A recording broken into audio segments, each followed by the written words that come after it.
Comes with the price of eggs, now predicted to rise more than 40% this year. Someone holding a dozen eggs and saying, get her something expensive for Valentine's. We have all these experts telling us why egg prices are skyrocketing, why we should accept paying $5, $10, even $14 for a dozen eggs. And yet, the explanations we're given don't add up. Tonight, with a nationwide egg shortage from bird flu, the USDA now warns the price of eggs is expected to jump more than 40% this year. $8 eggs. Americans are feeling it at the grocery store, and the U.S. Department of Agriculture is predicting egg prices will just keep climbing. The hike forcing restaurants to introduce egg surcharges in many cases. A major factor, of course, behind egg prices is the bird flu. So far this year, more than 32 million birds have been affected. The average price of a dozen grade A eggs in U.S. cities reached $4.95 in January. And of course, that is only the nationwide average. A carton of eggs can cost $10 or more in some places. And specialized varieties such as organic and cage-free eggs are even more expensive. The price of eggs are up a little over 28%. And frankly, what we're seeing is just the beginning of what could bring it to record highs. It's for $13.99, but the original price was $18.99. You guys, there are no eggs at the grocery store. I just talked to the grocery store attendant, and she said that there haven't been a shipment of eggs in 1 week. The official story is simple. Bird flu is decimating chicken flocks across America, creating an egg shortage that's driving prices through the roof. It's a convenient explanation that shifts blame to an act of nature beyond human control.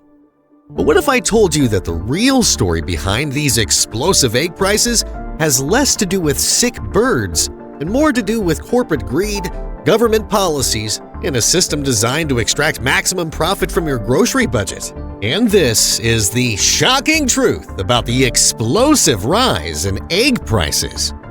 I'm a chicken farmer, and they are bullshitting you about the reasons why your eggs are so expensive. Listen, when you consider the fact that we consume over 9 billion chickens a year in just in meat alone, there's over in 2023 we had over 382 million egg-laying hens in this country alone, and so far we've only lost 300 million birds worldwide. Okay. It doesn't make sense. They say the same shit every year. I know it because I'm a chicken farmer. Okay. I see the same alerts. And I see the same opportunity to jack up prices, and yet I choose not to. Listen. Let's rewind and look at how we got here. For most of human history, eggs were a staple food produced locally. Small family farms with a few dozen chickens supplied their communities with fresh eggs at reasonable prices. The system was resilient. If disease struck one farm, others could pick up the slack. Eggs were affordable, accessible, and an essential part of the American diet. They were a perfect protein source that nearly everyone could afford. A dozen eggs cost just pennies, and families relied on them for breakfast, baking, and countless recipes. But then came the era of industrial agriculture and consolidation.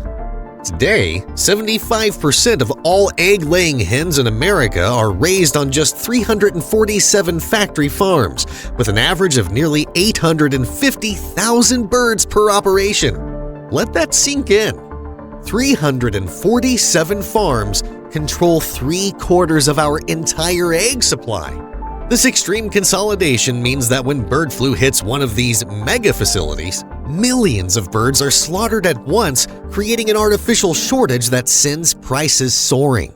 When you look at these large facilities, a lot of these birds aren't dying of bird flu.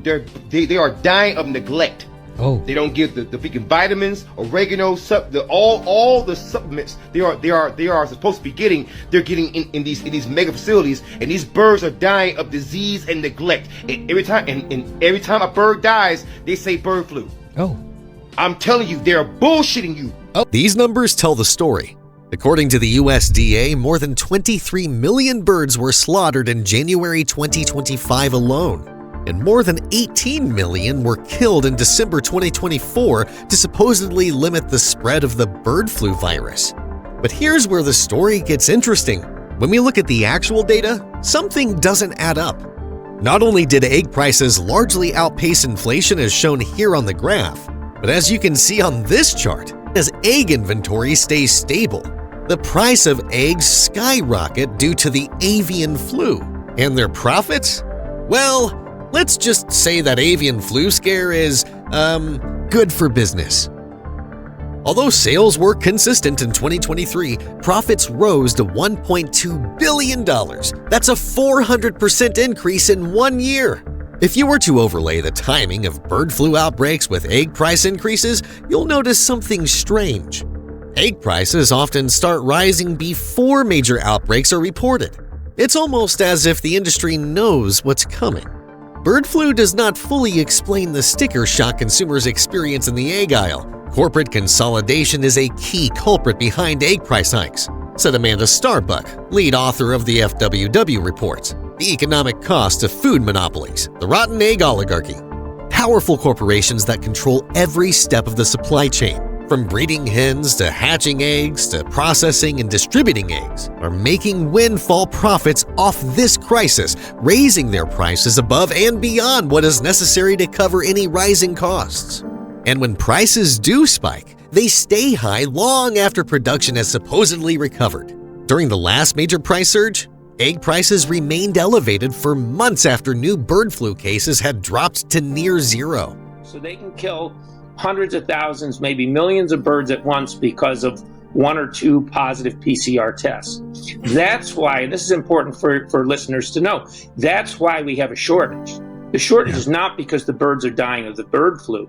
The shortage is because they're being mass slaughtered if there's even one or two or a small number of positive tests. According to government data, when bird flu is detected in a facility, the entire flock is killed to limit the spread of disease. Because these egg farms have millions of birds, just one outbreak puts a massive dent in the egg supply. But here's where things get even more suspicious. The farmers don't lose money when this happens. In fact, they can actually profit from it. Correct. So the farmers have a perverse incentive, and I don't blame the farmers because the farmers are caught between a rock and a hard place. They've got the government coming in and telling them, we need to test your birds, but don't worry, if they test positive, we'll pay to kill them and we'll pay you at least market price, maybe more, in order to solve the problem. What it's doing is artificially creating a shortage. It's artificially creating fear. It's artificially creating a crisis. Instead of locking us all down and holding us hostage physically or metaphorically until we accept the human vaccines, what they're doing instead is they're destroying an important element of our food supply unless we allow them to mass vaccinate all these birds. That's right. When the government orders the slaughter of chickens, the farmers get paid market value or more for those birds. It's a perverse incentive system where farmers can actually profit from disease outbreaks in exchange for Big Pharma to step in for the right to mass vaccinate. This system creates what economists call a moral hazard. If you know you'll be compensated when your birds are culled, what incentive do you have to invest in better biosecurity measures? What incentive do you have to keep your birds healthy in the first place? And it gets worse. The PCR tests used to detect bird flu in these facilities are notoriously prone to false positives. The same issue we saw with testing from that worldwide problem we had in 2020. A single positive test, which may not even indicate an actual infection, can trigger the slaughter of hundreds of thousands of birds. Although some of the media outlets claimed that, but that has not been stated. They are encouraging the farmers to do willy-nilly PCR testing on their flocks. If they test positive, what they're doing is mass slaughtering the entire flock if so much as one bird tests positive for the illness. A PCR test, which has a lot of false positives, they have one positive, they will kill the entire flock. And what about the egg producers themselves? Let's follow the money. Cal Maine, America's largest egg producer, saw a six-fold increase in profits during the last major price spike, despite not experiencing a single bird flu outbreak in its flocks until 11 months later.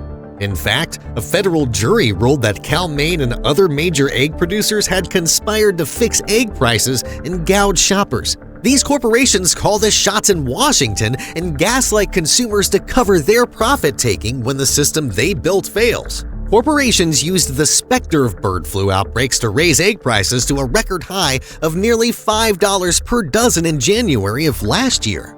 this isn't just about eggs. It's about a broader pattern of corporate consolidation and price gouging across our entire food system. A recent Federal Trade Commission report found that grocery cartels did exactly this during the COVID-19 pandemic, leveraging vast market power to capitalize on high prices, generating revenues far surpassing total costs and contradicting companies' assertions that higher grocery shelf prices were necessary to cover their own costs. In other words, they're using crises, whether it's a pandemic or bird flu, as cover to extract more money from your wallet. And they're getting away with it because our food system has become so concentrated that a handful of companies control most of what we eat. But the story gets even darker. What if the bird flu itself isn't entirely natural? What if it's being manipulated in labs, potentially creating more dangerous strains? What's happening right now with the bird flu? There are multiple labs that have taken a previously naturally occurring H5N1 bird flu. They've been manipulating it in the lab, doing gain of function, which means trying to make it more transmissible and more virulent.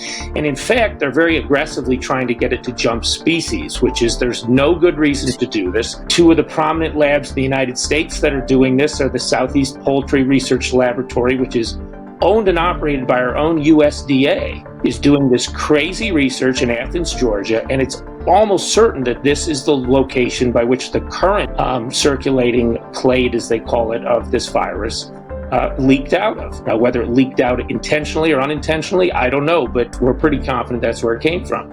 If this sounds familiar, it should.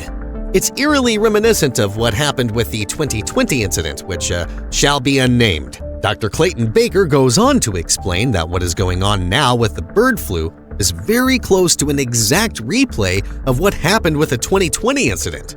He says, and I quote, "What we see is a several-step process by which people intentionally are creating fear and creating a pandemic or attempting to create a pandemic in order to obtain some kind of control over us. And just like with the 2020 incident, there's big money to be made in the solution to this problem." In fact, in January 2025, the U.S. Department of Health and Human Services, under the Biden administration, awarded Moderna approximately $590 million to expedite the development of mRNA-based vaccines targeting avian influenza strains, particularly H5N1. However, at the moment, the $590 million grant to develop an mRNA bird flu vaccine is being re-evaluated by the current Health and Human Services Department. But the parallels, they are striking. Create a problem, stoke fear about it, then sell the solution, all while extracting billions from taxpayers and consumers. Meanwhile, in countries like Cambodia, where 95% of chickens are owned by family farms with maybe 50 to 100 chickens maximum, the bird flu recommendations are simple common sense. If your bird gets sick, separate it from the rest of the flock. Preferably sacrifice that animal, don't eat it, wash your hands. No mass culling, no price spikes, no billion-dollar payouts. So, what's the solution? One answer is to decentralize our food system. One solution is to have a lot more small farms and start buying eggs from smaller farms. Your local farmers markets, find a local farmer. That way, we keep things not so centralized where all our eggs are in one basket. But be warned, the powers that be are already working to shut down this alternative.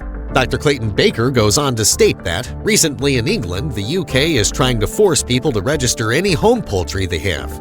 Recently in England, the UK is trying to force people to register any home poultry that they have.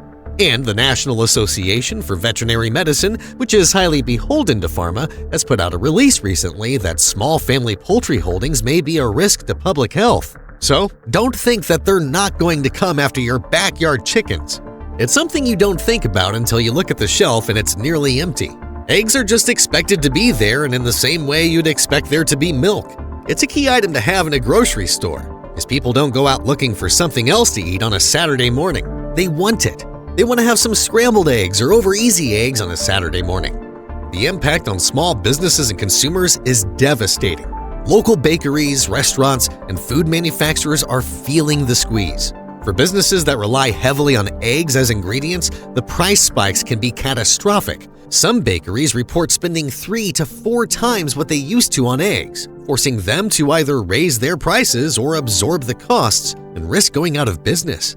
And for ordinary Americans, especially those on fixed incomes or struggling to make ends meet, egg price increases hit particularly hard.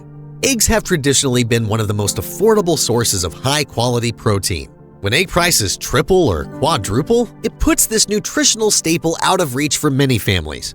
We do use eggs a little less often now, because of the price. I was going to make a quiche that I like to make, and it's about 6 eggs, so I figured I'd do something else. This is the real human cost of this system. Families changing their diets, cutting back on nutrition, all because a handful of corporations have engineered a system that allows them to extract maximum profit from a basic food item. So what can be done about this? The solutions are actually quite straightforward, if there was political will to implement them. First, we need to break up the monopolies that control our food system. President Biden has begun to target food sector monopolies for the role they play in artificially driving up prices, but there's much more work to be done. The Federal Trade Commission must investigate scheming operators like Cal-Maine for price collusion and anti-competitive practices. And Congress should pass the Farm System Reform Act and the Price Gouging Prevention Act. Smart legislation that transitions out of factory farming and makes price gouging illegal. Second, we need to end the perverse incentives that make it profitable for farmers to have their flocks culled. Instead of paying for mass slaughter, government funds should be directed toward improving biosecurity and supporting smaller, more resilient farming operations. Third, support political candidates and incentives that prioritize breaking up agricultural monopolies and creating a more resilient, decentralized food system. The truth is, our food system has been engineered to maximize profits, not to provide affordable, healthy food to Americans. The bird flu narrative provides the perfect cover for corporations to extract ever higher prices, while taxpayers foot the bill for the solution that's actually causing the problem. This isn't just about eggs. It's about milk, meat, vegetables. Our entire food supply has been captured by corporate interests that put profit above all else. And as long as we allow this system to continue, we'll keep seeing the same pattern. Manufactured crises, spikes, price spikes, and ordinary Americans footing the bill.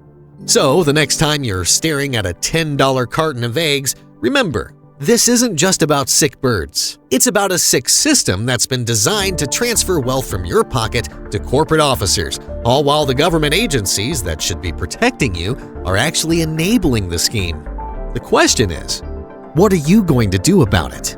If you found this video eye-opening, please like, subscribe, and share it with others. The more people who understand what's really happening with our food system, the better chance we have of changing it.